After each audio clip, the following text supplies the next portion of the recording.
So creating products for me that, you know, men could say, you know, I understand the ingredients. I understand what they do for me. I understand that they are natural, they're vegan, they're organic, they're good for my skin, they're kind to hair. And these aren't just words because we're certificated. We're a regulated company. We operate with dermatologically tested products to show men that, look, we've done our research. We're putting the best possible product out there for you to use.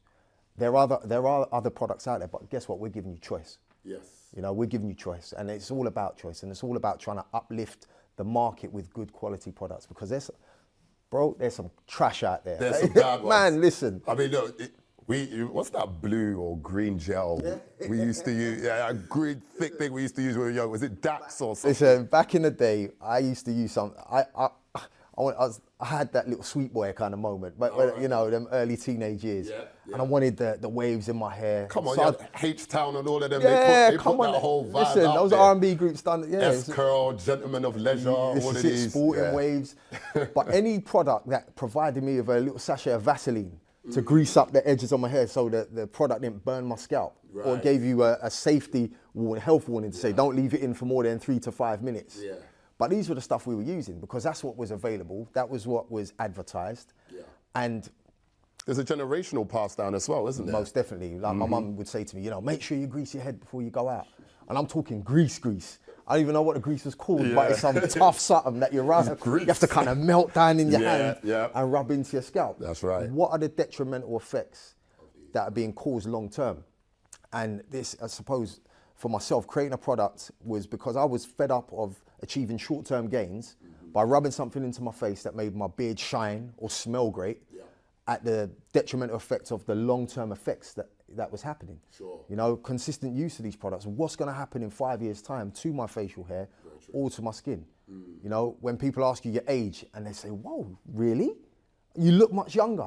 There's a reason for that, because we're taking care of our skin. That's right. You know? And also what we're putting in Justin as well, because you mentioned you use vegan products as well. Yeah, absolutely. That's fantastic. So if I were to say to people why to choose Beardculture London for the grooming products, you know, there's the ingredient aspect of it. You're educating people on what's actually put in there.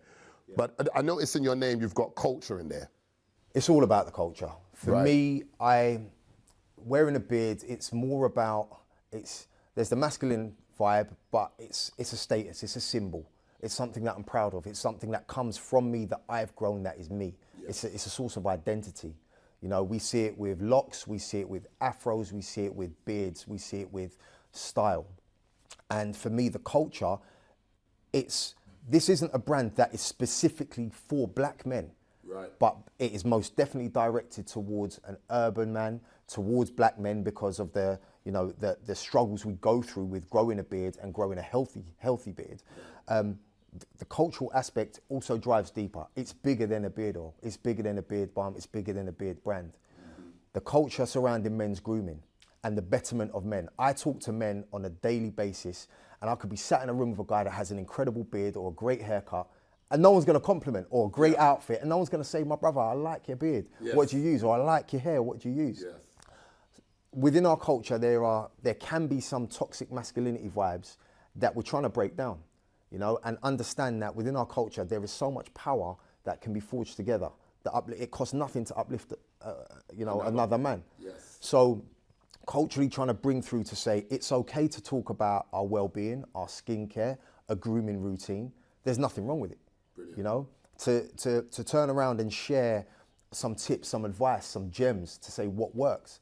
Talking to somebody earlier before we came on live about locks and the education that you can absorb. Absolutely. You know, it's key. That's brilliant. So the culture there is around the betterment of men. Absolutely, 100%. It's building that, because we've had a lot of talk about mental health recently, and you're quite right. I do notice a man is less likely to say to another man, yo, bro, that jacket, you're big, wow.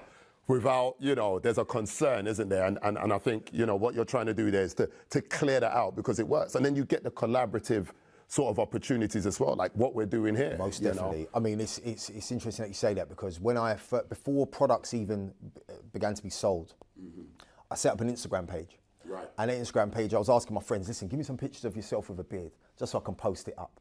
because when I was looking, I didn't see anybody that looked like me, that represented me, that spoke like me, sounded like me, and that was giving out some information. Yeah. What it then evolved into very quickly was I had guys as far as Zimbabwe, Ghana, Istanbul, sending me selfies of their beard close up saying, bro, I've got a patch here, what can I do? Or, you know, my hair's falling out when I comb it, what's happening? What can I use? And what that then transpired into was guys saying, you know, I'm actually feeling quite low, bro. Like, how you doing? How's your day? And it gave me a space where I started to connect people with various mental health charities, professionals to talk to.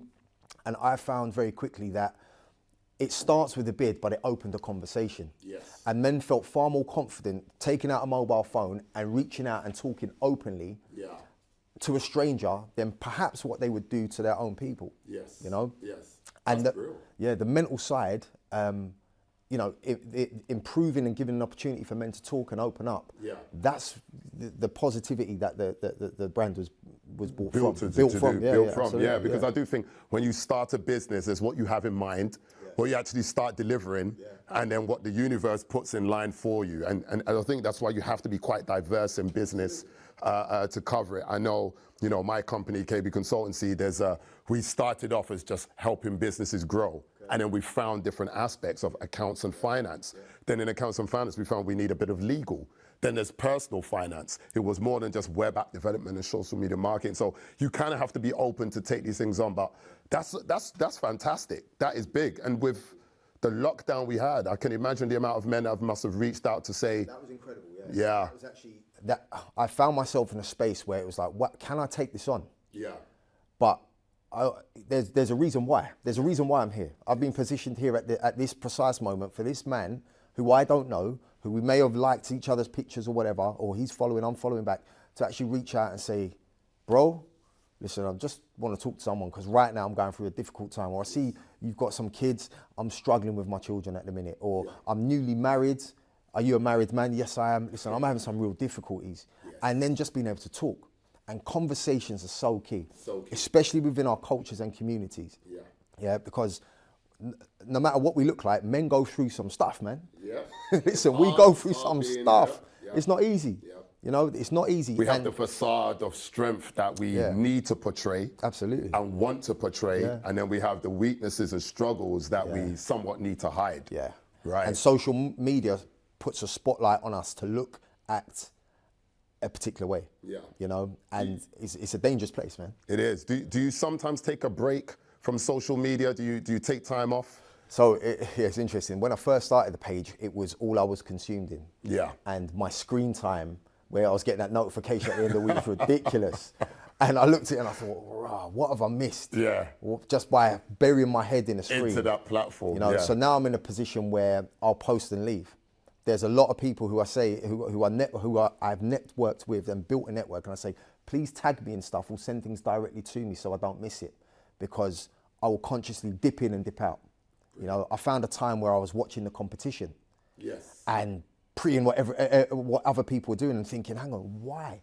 Again, focus flows where energy goes, and if I'm focused on somebody else and what they're doing, that's where my energy is going to be going, and it's going to be taken away from what I'm trying to build. Brilliant stuff. Yeah. So turn it on, post what I need, like a few, respond to messages, and get out and of there. keep it moving. Yeah, man. And I see as well, I mean, you do a lot of influencing as well. You have other people that come on your platform. Yeah. I've seen Big Tobes on there. Yeah. You know, and the ladies love Big Tobes. I'm telling you, man. They love, you know, you stand next to a woman, you show the video that, stop looking. So I suppose that's helped with sales as well, and taking your time away from socials because you've got other people doing the marketing for you. So I've got a strategy, and you know, without giving away too much, it's you try and it's brand awareness.